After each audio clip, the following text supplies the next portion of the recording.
One summer, a girl moved into the house next door. She lived with her mother, and they were quite poor. Her father had abandoned them years before. She was new in town and found it hard to adjust.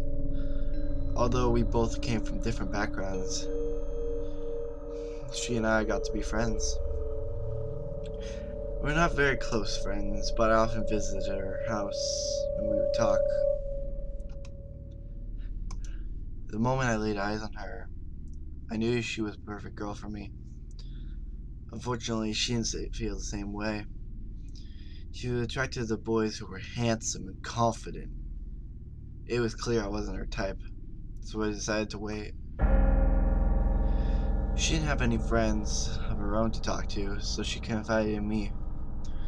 Mostly she would complain about her life, tell me how her mother hit her, how the other girls in her class were mean and excluded her. She also told me about the boy she had a crush on. He was very popular with the girls in school. She also talked about her problems. I just sat there and listened. One day, the girl stopped coming to school. As it turned out, it was because she had been bullied. She told me that one of the popular girls in school had found out she had a crush on her boyfriend. The popular girl and her friends would bully her every time they saw her. They said she said they even spread vile rumors about her to all the other classmates, and they were making her life a living nightmare. I just kept quiet and listened as she vented her problems. Her behavior began to change as she entered junior high school. She stayed out until all hours of the night and began to smoke cigarettes and drink alcohol. I heard rumors that she was doing drugs once. She fell in with the bad crowd and was even arrested by the police once. Her home life grew even worse. Would frequently quarrel with her mother in the middle of the night. All the girls at school hated her.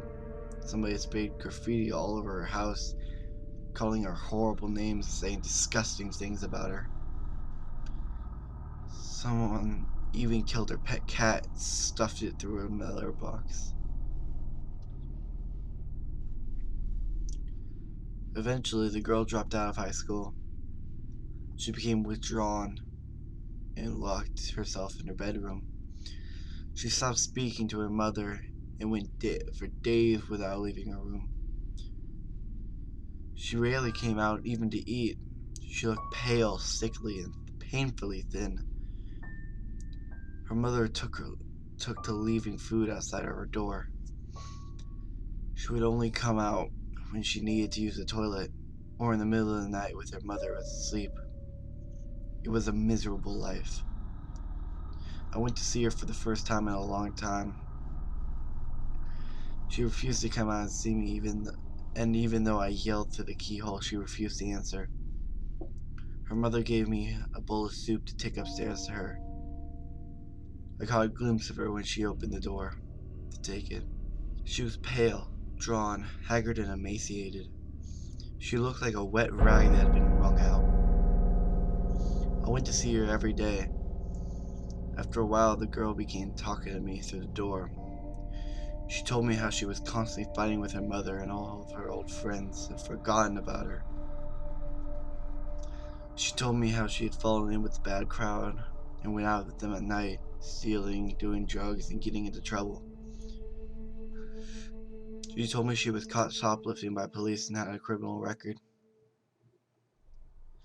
She told me how her mother tried to help her at first, but when she wouldn't listen, her mother flew into a rage and beat her. Her life became unbearable. She wanted to die and told me that she tried to commit suicide many times by slitting her wrists. Just like the old days, she would continue to talk on, and I would just listen whenever. Whenever she asked my opinions, I just shrugged and made some innocuous remark. As time went by, the girl's mood gradually began to brighten.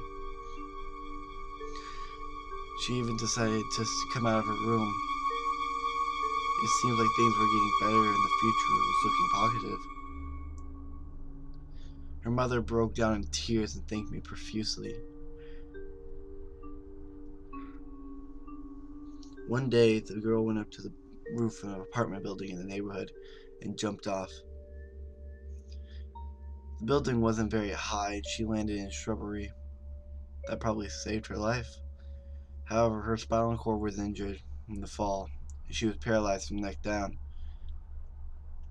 The doctor said she would spend the rest of her life in a wheelchair. When she got out of the hospital, I went to go see her. She was lying in bed, unable to move. She apologized to me over and over and she could not stop crying. She said she wished she hadn't survived the fall and told me she was sorry for all the trouble she had caused to me and her mother.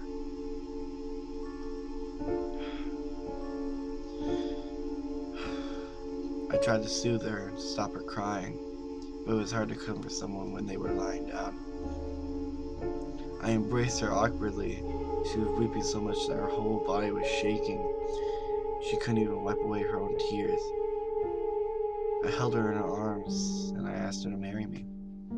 She was like, "Really? Are you serious? Me? Really?" I couldn't believe it. I couldn't believe that anyone would want her. I had to propose to her several times before she would believe I really meant it. She cried so hard, her tears ran dry. I tried to reassure her and told her I wanted to marry her because I had always loved her. She was the perfect girl for me. She always had been. Even when she ignored me and didn't return my feelings. Even when she was hanging with the bad crowd. Even when I had to listen to all her stupid problems. Even when she became so thin and was hiding in her room.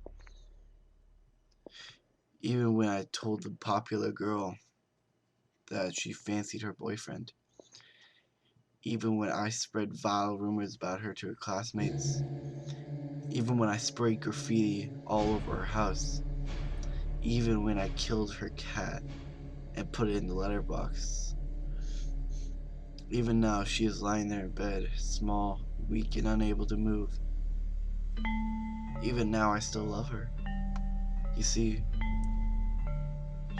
she's the perfect girl for me, and soon we'll be married.